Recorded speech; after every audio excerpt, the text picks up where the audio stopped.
Hi, so today I wanted to discuss the issue with brown skinned Asian men, right? So, when you have particularly people from that part of the world, there's heavy amount of discrimination, and what really doesn't help at all is the passport that they carry. They usually come from countries which are well known for things like, being the rape capital, being the murder capital, being the terror hub, the terror capital of the world, etc. So you have that bias associated with the country. The country itself is not bad. The country itself is good.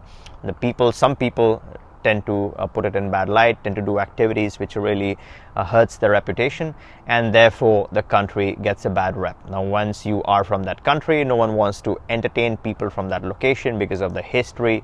The passports are usually extremely poor with access to very, very few countries, and once someone sees that profile with that passport, I think it's a lot of difficulties that people face when they come from those regions. Now, one of the biggest difficulties is getting visas for anywhere and everywhere. So any country that's lower than you, where you would never go, you may have access to that location where you would not go. But for any location that's reasonably sensible enough to visit or to go, you would want to get a visa. They would ask you for a visa. They'll ask you tons of questions. And in often cases, they might even reject your visa multiple times. And if you're lucky enough or fortunate enough, then you might be granted a visa to that country for a very limited time. So that is the struggle that you face. The other issue is with when you're crossing the immigration, right? So let's say you make the visa journey, you get issued a visa, you turn up at the port of entry. They see your face, brown-skinned male from a certain country with a certain passport. The visa doesn't remain important anymore. It's more about where you're coming from and what you're doing. So the questioning becomes intense, and you again get discriminated as compared to, let's say, someone coming in from a Western country. So these are some of the very common daily issues faced by brown-skinned Asians.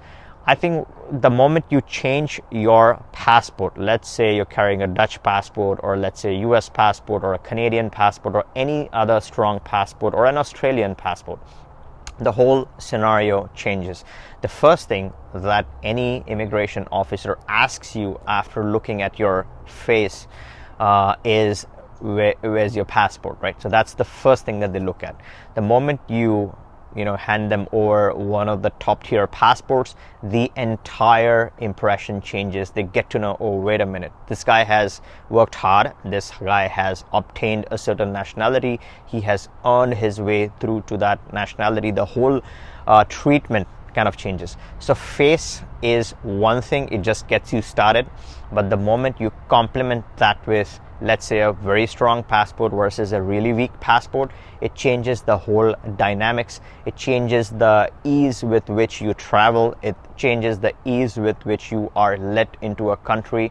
It changes how you get treated around the world. And that is where I think it's extremely important, especially for people with darker skin color, whether you're from Africa, Asia, Latin America, any other country, to have strong access, to have multiple strong passports. So once you're traveling, you have a portfolio. You want to have at least 2 solid, strong passports to protect you. Ideally, you want these passports to be diversified, meaning you don't want 2 of the same type, right? You want 2 different type of passports, which gives you different unique advantages.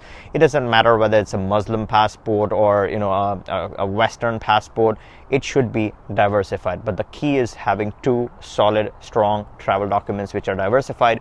And then the third passport can be a weaker passport, and in certain cases it's good to have the right kind of weak passport, so it gives you some other advantages that you don't want to be associated with a very high end country, right? So it gives you some unique benefits.